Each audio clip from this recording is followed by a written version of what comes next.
A well-regulated militia being necessary to the security of a free state. The right of the people to keep and bear arms shall not be infringed. Welcome to another edition of Bearing Arms, Cam and Company. My name is Cam Edwards. Glad to be with you once again behind the microphone. Sorry I was gone yesterday. What was supposed to be a routine doctor's appointment for Missy turned into an all-day ordeal.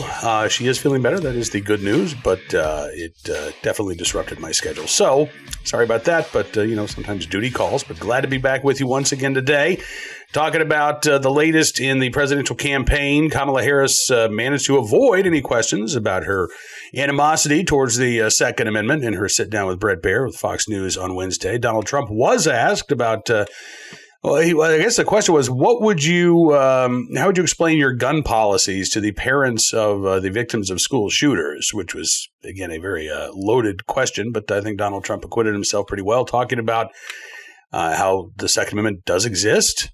You have to respect the Second Amendment, but also talked about the failures of gun control laws to stem violence in places like the city of Chicago, which has, of course, extensive gun control laws and a very, very big problem when it comes to violent crime. Big part of that is, I think, the attitudes of the chief prosecutor there in Cook County, Kim Foxx, who came out and endorsed Kamala Harris's campaign on Wednesday, saying in part, she, along with several dozen other progressive DAs, including George Gascon of Los Angeles County, saying that Kamala Harris was the law and order candidate. Essentially, right? That it's Donald Trump who wants to defund the police. Donald Trump would try to undo these common sense gun safety regulations, ignoring that George Gascon has called for diverting money from law enforcement to social services. Kim Foxx has not used the phrase defund the police, but she too has talked about the need to shift funding away from law enforcement towards other programs. And of course, Kim Foxx has her own record, and George Gascon too, with refusing to prosecute a lot of violent felonies during their time in office. But yeah, they're now portraying themselves as the law and order candidates, and Kamala Harris as the law and order candidate as well. Walz also received a Second Amendment related question on Wednesday. He was doing an interview with a TV station in Pittsburgh, WTAE, and anchor Shannon Perrine brought up guns in one of her questions to the Democratic vice presidential candidate. I won't call it a softball, but it could have been a lot tougher or even more specific. She said on another big issue that lots of folks are talking about, how should federal gun laws be different than they are right now?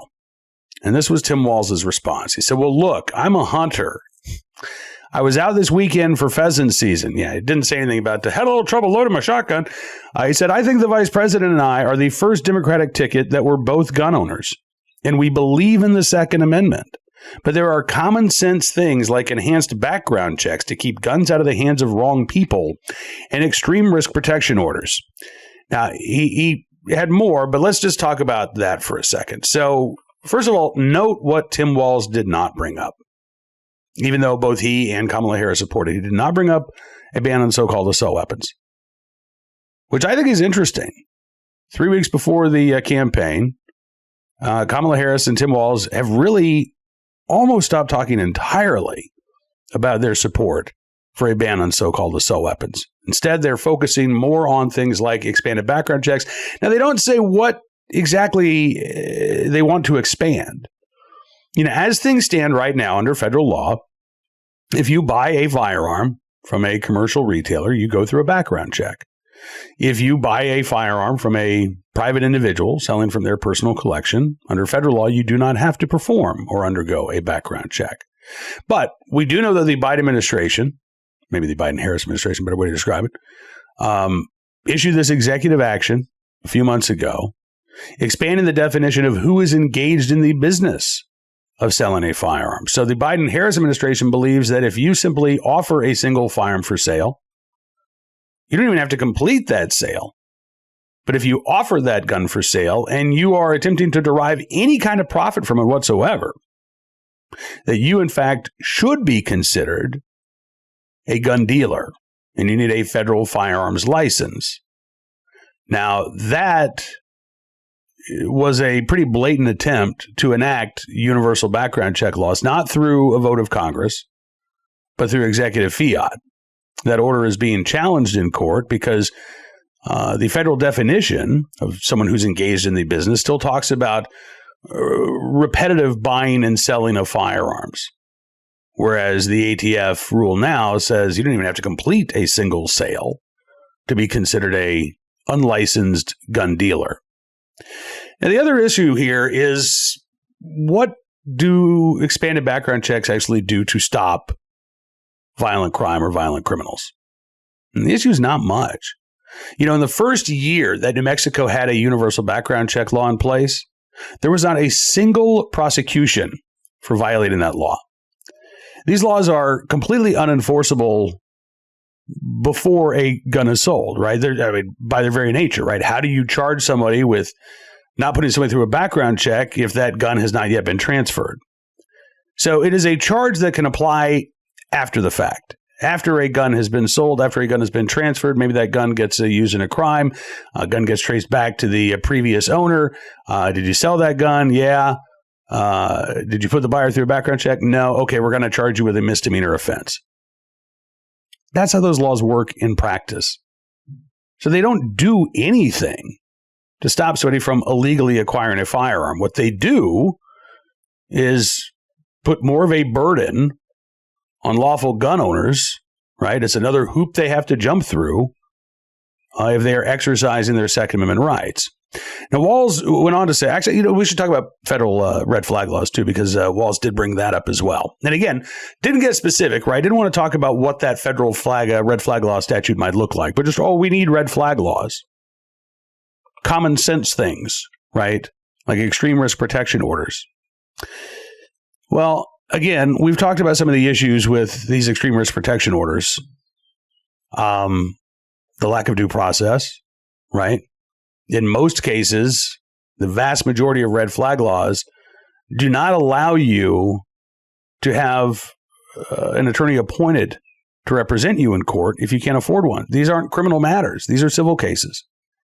So even though it may be the district attorney or a prosecutor that files an extreme risk protection order, you're not entitled to a court-appointed attorney. If you can't afford to hire a lawyer to represent you in court, you're on your own, which tilts the playing field in favor of the state. Then there is that ex parte order, right, where the subject of a petition is not even aware that a petition has been filed. They have no opportunity to represent themselves in court to rebut any of the allegations against them. It's a one-sided hearing. A judge who would rubber stamp this request, orders that guns are taken away, and maybe a couple of weeks later, you get to have your day in court. That's a huge problem, right? But there's also a more practical issue here. There have not been a lot of studies. It's very hard, actually, to determine the effectiveness of a red flag law. We know how many ERPO orders are given, right? But how do you prove that the existence of a red flag order actually stopped a crime from being committed? You can't, right? So all we have to go on is, well, there are X number of red flag orders that have been issued. And does that mean that X number of crimes have been stopped? X number of suicides have been prevented? No. One of the first studies to look at the long-term effectiveness of red flag laws looked at Indiana and Connecticut. Those are the two states that have had red flag laws in place for the longest period of time. I think Indiana's red flag law was enacted in the late 1990s, Connecticut a couple of years later. And the study specifically looked at the suicide rates in those states after the implementation of ERPO laws. What they found was that there was an overall reduction, small reduction, in suicides in the state of Indiana after the red flag law was put in place. In Connecticut, however, while there was a reduction in gun-involved suicides, there was an overall increase in suicides. That reduction in gun-involved suicides was offset by an increasing number of suicides that did not involve a firearm, which speaks to one of the, I think, biggest issues with red flag laws. And it's not necessarily a Second Amendment argument, but it is the fact that red flag laws deal with guns.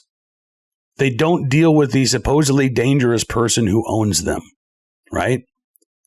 The whole point of an extremist protection order is if someone is deemed to be a danger to themselves or others, their guns are taken away temporarily, although these red flag orders can be extended ad infinitum. So what happens once you've taken guns away from a supposedly dangerous person?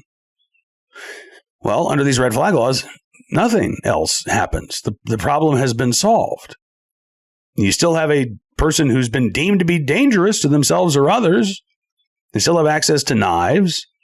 They still have access to matches and gasoline. They still have access to ropes or anything else they might be able to harm someone or themselves with. But because the guns are out of the picture, it's seen as a success. So that, to me, is what makes these red flag laws gun control measures. It's not about mental health, right? Again, the vast majority of red flag laws have no mental health component to them whatsoever, either at the beginning to determine if somebody is a danger to themselves or others, or after the fact, when a judge has said, yes, you are a dangerous person, but we're going to take your guns away and then we're going to leave you alone. We're not going to ensure that you get any sort of help, any sort of treatment. No. You might be forced to show that you've had counseling if you want to get your guns back. But if you don't, we're going to leave you to your own devices. The issue here, again, isn't the gun or the knife or the matches or the gasoline. The issue is the individual. And if somebody truly is a danger to themselves or others, simply taking their guns away isn't the answer. We need to ensure that that dangerous individual is getting treatment to deal with the underlying issue that makes them dangerous. And red flag laws don't do that. So when Tim Walz says, it's common sense, I don't think it is. I think red flag laws are a dodge. I think they are a way for the government to avoid accountability, to avoid the responsibility of dealing with dangerous individuals, because quite frankly, that costs money. We have a mental health crisis in this country. Almost every state in the union has a shortage of inpatient mental health beds. So when somebody is in acute need, when somebody really is a danger to themselves or others, there's not room in the inn for them. But building those facilities, building out those beds, hiring those mental health workers takes a lot of money. And the Democrats, and frankly, too many Republicans as well, have not wanted to make that a priority. But it is still a dodge. Now, Tim Walz went on to say, many of those families concerned about family members and suicides or harming someone else, those are things that don't infringe on your Second Amendment. They allow you to go deer hunting. They allow you to have a firearm in your home. But those are the type of things that keep people safe. And we've seen responsible gun owners recognize a gun is not trigger locked or something in your home is where our children end up being shot. So, first of all, the Second Amendment isn't about deer hunting. And listen, I've got no issue with hunters. Got no issue with hunting.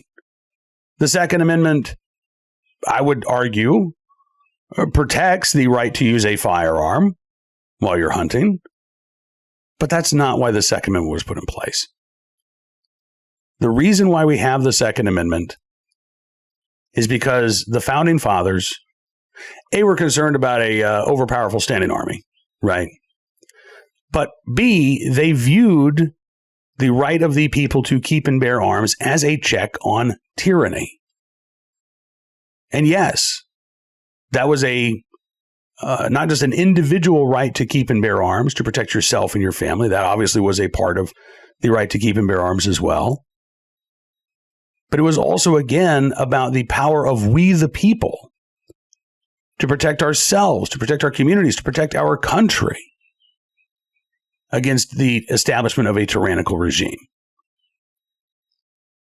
Again, hunting, great, go for it. Glad that Tim Walz got to go pheasant hunting. Probably should have practiced loading a shotgun before he did, but whatever. But that's not why the Second Amendment is in place.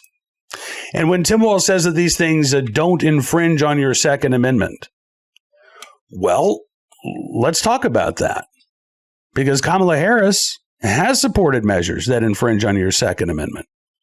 She supported a handgun ban in San Francisco that would have required existing owners to hand their guns over to the local police. In 2007, she supported a gun storage referendum, or a gun storage ordinance, rather, in San Francisco, saying that even if you're a lawful gun owner, that doesn't mean that we can't walk into your homes to check and see that you're storing your firearms in a responsible way. Which I would say not only violates our Second Amendment rights, but our Fourth Amendment rights as well. Tim Walz has opposed something as simple as right to carry reciprocity, believing that your right to keep and bear arms stops at the state line where you live. So if you live in Minnesota, you want to travel to California or New York or New Jersey, and you want to be able to protect yourself while you're there, Tim Walz doesn't think you should be able to. Now, I would argue that that infringes on our Second Amendment rights, despite what Tim Walz says. He concluded his remarks by saying it is unacceptable that a top 3 cause of death for American children is firearms. That doesn't happen anywhere else in the world, and it doesn't happen in other parts of the world where they have high gun ownership. So I think the vice president has been very clear. Common sense gun reforms, protect the Second Amendment, but also protect our children. You know, we can do both of those things without the need for new gun control laws. And that's what Tim Walz and Kamala Harris never want to talk about, right? When it comes to juveniles using firearms in the commission of crime, for example, how do background checks stop a juvenile from getting a hold of a gun when they're not legally old enough to buy one anyway? Well, what about these gun storage laws? If everybody kept their guns locked up, then maybe kids couldn't get a hold of guns. Maybe, but again, that means that nobody's going to violate that law, right? It means that kids aren't going to be creative. It means that they're not going to steal guns. It means that they're not going to obtain guns from family or friends. They're not going to get guns on the black market. And we know that that is primarily how juveniles and violent criminals are obtaining firearms. But it's also a one-size-fits-all solution. Look, I'm a dad to 5 kids.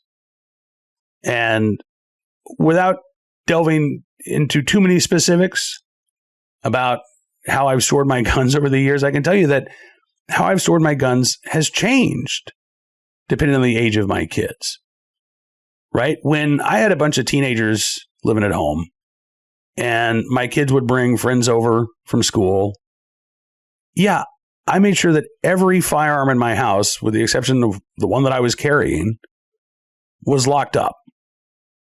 Not that I didn't think my kids were hanging around with good kids. I just didn't know. And you get a group of teenagers in your house and you're not, watching them like a hawk. Who knows what can happen? But when my wife and I become empty nesters, and even now that my youngest kids are past the age of majority, and we don't have a lot of adolescents coming to the house that I've not met before, maybe met just 1 or 2 times. Yeah, everybody in my home is able to access a firearm for self-defense if needed. Now, should that be a crime? Because according to Tim Walz, it should be, right?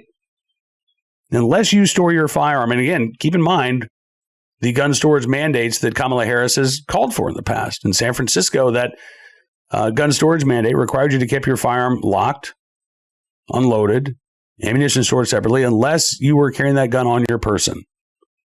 Now, again, people might choose to do that. That might be the way that a lot of gun owners choose to store their firearms.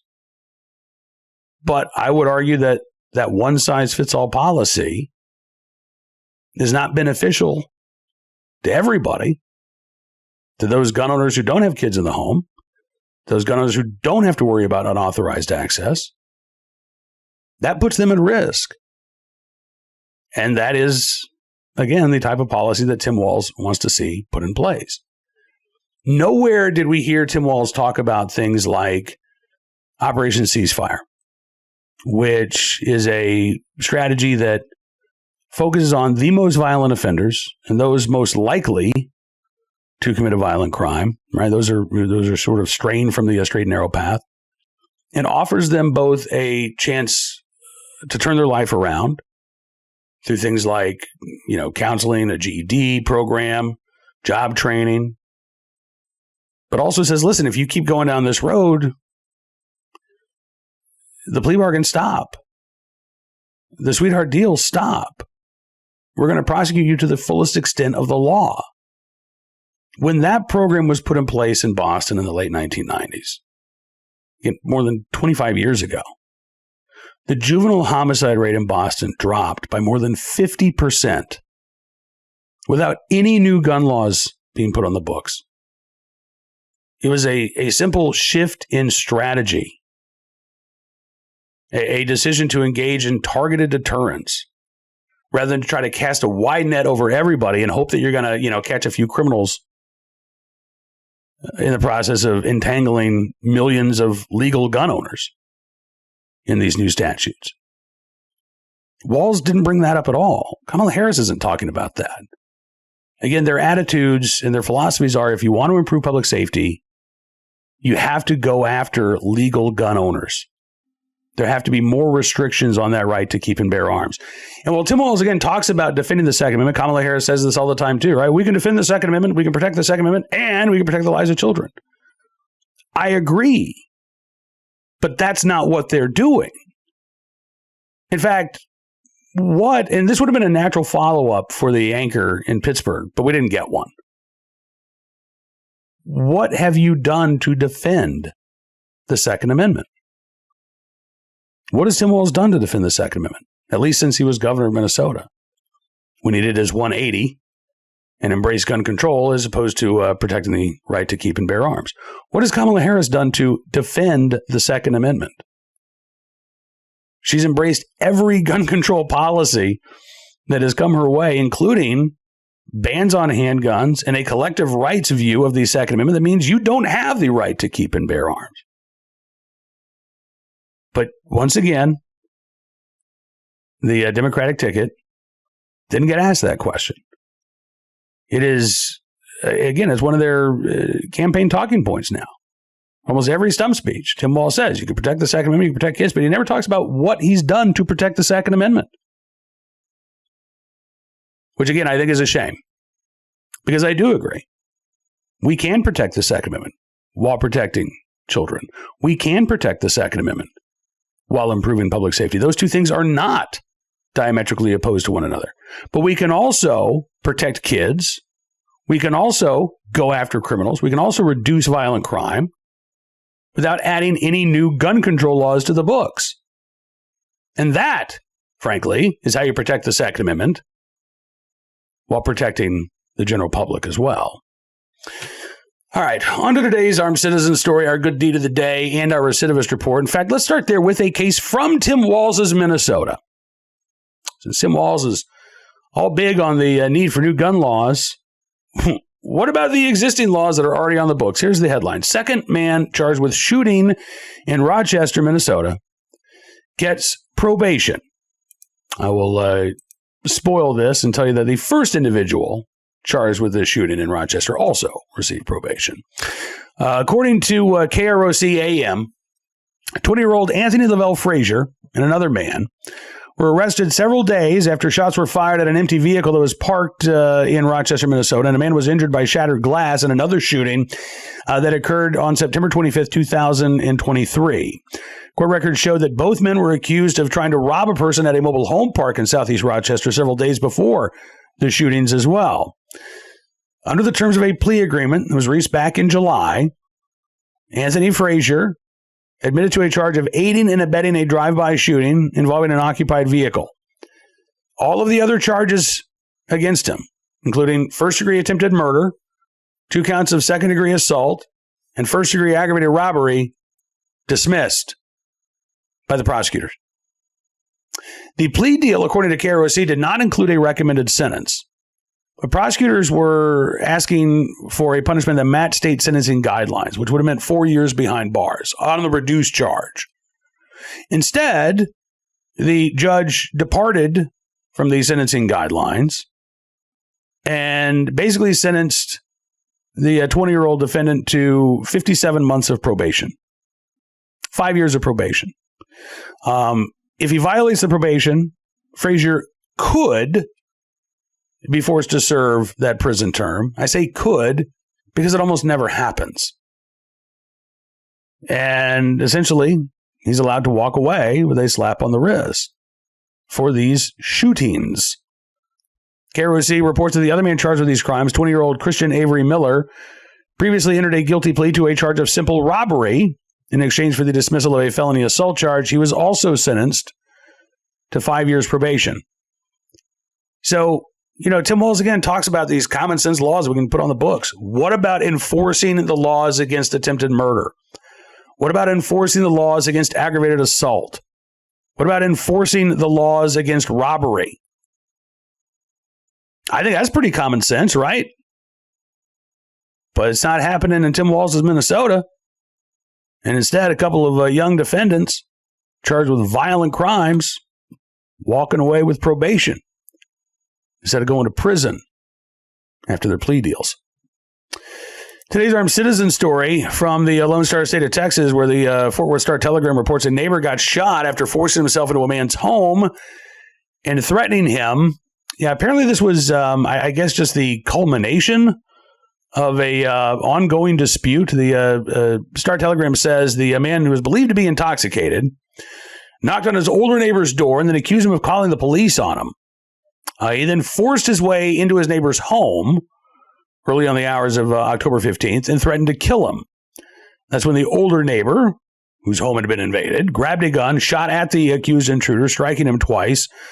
According to the Fort Worth Police Department, the neighbor had not called police on the man. Not that it would have mattered.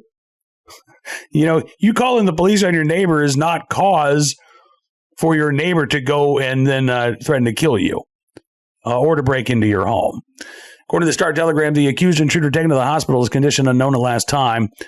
The police spokesman says that the neighbor who was shot is likely to face charges, but the homeowner not likely to face charges, acting in self-defense in his own home. We'll keep our eyes open for any more details on that case and bring them to you as they become available.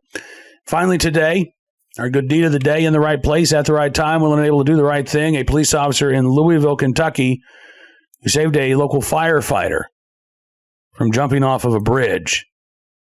This police officer, according to WLWT, Allie Thomas, is a retired firefighter himself who turned to law enforcement after fighting the flames. And when he arrived at the scene on October the 9th, after getting a call about a man who had pulled over on the bridge, he found this individual standing on the edge, contemplating jumping off. Thomas saw that the man was wearing a firefighter shirt and used that to start a conversation. Eventually, after several minutes of discussion, Officer Allie Thomas was able to convince the man to climb back over the side of the bridge to safety. And again, hopefully that individual is getting the help that he needs to carry on with his life. And by the way, a red flag law in this situation would have done nothing to stop that individual from taking their own lives. What stopped that individual in the moment was somebody who cared, somebody who reached out, that human connection, right? That will hopefully, again, allow this firefighter to get more extensive treatment and to start the process of, healing himself and getting better. That wouldn't have happened were it not for the actions of Officer Allie Thomas. But a red flag statute wouldn't have saved the day or this man's life. All right, that is going to do it for this edition of Bearing Arms Cam and Company. I want to thank you, as always, for being a part of the program. I also want to encourage you, we just rolled out our VIP Platinum membership at Town Hall Media. If you have not had a chance to take a look yet, I would encourage you to do so. If you use the promo code FIGHT, you can get 60% off of your VIP Platinum membership. You get all of the benefits of our VIP and VIP Gold programs, but you will also get exclusive access to Town Hall TV. You'll get access to all of the Town Hall Media writers. You can directly contact me, Tom Knighton, Katie Pavlich, Kurt Slichter, all of the great writers as part of the Town Hall Media Group. You can just send those folks a message, send me a message. Whether it's a tip, you want to comment on a story, but you'll have that ability. You'll also get a discount, lifetime discount at the Town Hall merch store. I have my Be Well, Be Safe, Be Free coffee mug on the way, but you can get your Bearing Arms hats, your Bearing Arms sweatshirts, and more. Again, just use the promo code FIGHT for a significant savings on your VIP Platinum membership. And thank you again for your support, because this really is critically important to help us keep bringing you our independent pro-Second Amendment news and information, to call the anti-gun politicians to account, to bypass the media and big tech censorship that pro-2A voices all too often receive. So your support is critically important, and again, I really thank you for it. We'll be back on Monday with another edition of Bearing Arms Cam and Company. Until then, just do what the mug says. Be well. Be safe. And yes, be free.